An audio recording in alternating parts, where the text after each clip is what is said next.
Dear viewers, learning knowledge with Zia में आपको welcome कहता हूँ। इंग्लिश ग्रामर कंप्लीट कोर्स हमने स्टार्ट किया हुआ है। आज के लेक्चर 10 में हमने रेगुलर इर्रेगुलर वर्ब जो है ये सीखना है कि इन दोनों में डिफरेंस क्या होता है और रेगुलर वर्ब क्या होता है या इर्रेगुलर वर्ब क्या होता है। फिर इसकी कुछ एग्जांपल भी देखेंगे जिससे हमें मज़ीद इसकी वजाहत समझ आ जाएगी।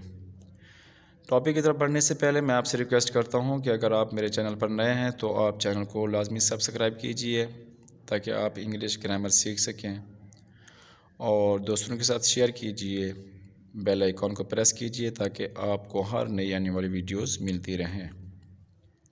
तो चलिए आज के हम लेक्चर की तरफ बढ़ते हैं। रेगुलर वर्ब क्या होता है और इर्रेगुलर वर्ब क्या होता है। रेगुलर वर्ब ऐसा वर्ब होता है is any verb who's conjugation होते हैं आपकी गर्दाने, मतलब उसकी जो दूसरी और तीसरी फॉर्म्स होती हैं। वर्ब की नॉर्मली हम 3 फॉर्म्स लेते होते हैं। जिस तरह हमारे पास है अभी राइट एक वर्ब है तो उसकी दूसरी फॉर्म होती है राइट, रोट और रिटर्न। तो इसकी दूसरी और तीसरी फॉर्म डिफरेंट है, तो इसमें फिर आप उसको कह सकते हो कि ये जो है रेगुलर वर्ब नहीं है। कॉन्जुगेशन क्या होता है, गर्दान, उसकी मतलब दूसरी और तीसरी फॉर्म जो है वो फॉलोज़ द सेम पैटर्न, उसमें मतलब दोनों का जो पैटर्न है दूसरी फॉर्म का और तीसरी का उसमें ईडी लगा हो तो उसको हम क्या कहते हैं, रेगुलर वर्ब कहते हैं। जैसे कि नीचे आप एग्जांपल में देख सकते हैं, एक्ट है उसकी दूसरी फॉर्म या पास्ट जो उसकी फॉर्म है वो है एक्टेड, और उसकी पास्ट पार्टिसिपल जो तीसरी फॉर्म है वो भी एक्टेड है। इसी तरह बेक है बेक्ड और बेक्ड, बिहेव है बिहेव्ड बिहेव्ड, क्लोज है क्लोज्ड क्लोज्ड, कंपेयर है कंपेयर्ड और compared, compete competed competed, die died died, disagree disagreed, disturbed disturbed disturbed. तो इसमें आप पैटर्न में देख सकते हैं कि सेकंड मतलब पास्ट में और पास्ट पार्टिसिपल में जैसे ही पास्ट मतलब सेकंड फॉर्म है बिल्कुल उसी तरह जो है उसकी थर्ड फॉर्म है, और दोनों में ईडी या डी लगा हुआ है।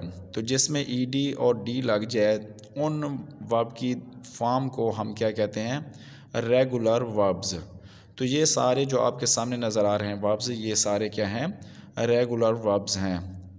दूसरा इर्रेगुलर वर्ब्स हम आज देख लेते हैं कि इर्रेगुलर वर्ब्स क्या होती हैं। ये बिल्कुल उनके अपोजिट होते हैं। A verb whose conjugation follows a different pattern is called an irregular verb. ऐसा फेल या ऐसा वर्ब जिसकी गर्दाने में मतलब दूसरी और तीसरी फॉर्म में क्या हो, मुख्तलिफ़ तरतीब हो या मुख्तलिफ़ पैटर्न हो, मुख्तलिफ़ नमूना उसमें आपको नज़र आ रहा हो तो उसको हम क्या कहेंगे, इर्रेगुलर वर्ब। मतलब दूसरी और तीसरी फॉर्म में ईडी नहीं होगा बल्कि कुछ और फॉर्म बनी होगी। मिसाल के तौर पर बियर है एक लफ्ज़, बियर बर्दाश्त करना, बोर और बॉर्न। तो इसमें आप देख सकते हो कि दूसरी पास्ट वाली और पास्ट पार्टिसिपल तीसरी जो फॉर्म है दोनों डिफरेंट हैं। बोर दूसरी है और बॉर्न जो है वो तीसरी है, तो दोनों अगर मुख्तलिफ होंगी तो उनको हम क्या कहेंगे, ये इर्रेगुलर वर्ब है। तो इस लिहाज से हमारे पास जो बियर लफ्ज़ है वो क्या है, इर्रेगुलर वर्ब है।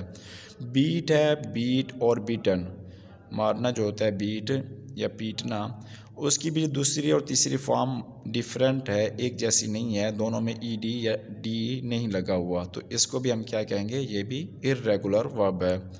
बिकम बिकेम बिकम, तो इन दोनों में भी आप देख सकते हैं कि बिकम का मतलब होता है बनना या होना, तो इसकी भी दूसरी और तीसरी फॉर्म आप देखिए मुख्तलिफ है। तो जैसे ही मुख्तलिफ हैं तो आपको फ़ौरन पता चल जाना चाहिए कि ये जो है क्या है, इर्रेगुलर वर्ब है। बी फॉल है बी फेल है बी फॉलन है, बी गेट है बी गॉट है बी गॉटन है, बिगेन है बिगेन और बिगन। तो इन फॉर्म्स में आप सब में देख सकते हैं कि ये वो एग्जांपल हैं जिनमें दूसरी और तीसरी फॉर्म का जो पैटर्न है वो दोनों का मुख्तलिफ है। तो ऐसी वर्ब की फॉर्म जिसमें दूसरी तीसरी फॉर्म मुख्तलिफ हों एक दूसरी से, ईडी ना लगा हो बल्कि और चीज़ हो या और स्पेलिंग हो उसके, तो उसको हम क्या कहेंगे, इर्रेगुलर वर्ब है। और ऐसी वर्ब की फॉर्म जिन में दूसरी और तीसरी फॉर्म में डी या ईडी लगा हो तो उसको हम क्या कहेंगे, रेगुलर वर्ब। तो इस तरह आप आसानी से पहचान कर सकते हैं कि कौन सा वर्ब जो है वो रेगुलर है और कौन सा जो है वो इर्रेगुलर है। उम्मीद करता हूँ कि आपको ये टॉपिक समझ आ गया होगा। फिर भी अगर कोई इसमें मसला है, आपको समझ नहीं आई, तो आप कमेंट सेक्शन में मुझसे डिस्कस कर सकते हैं।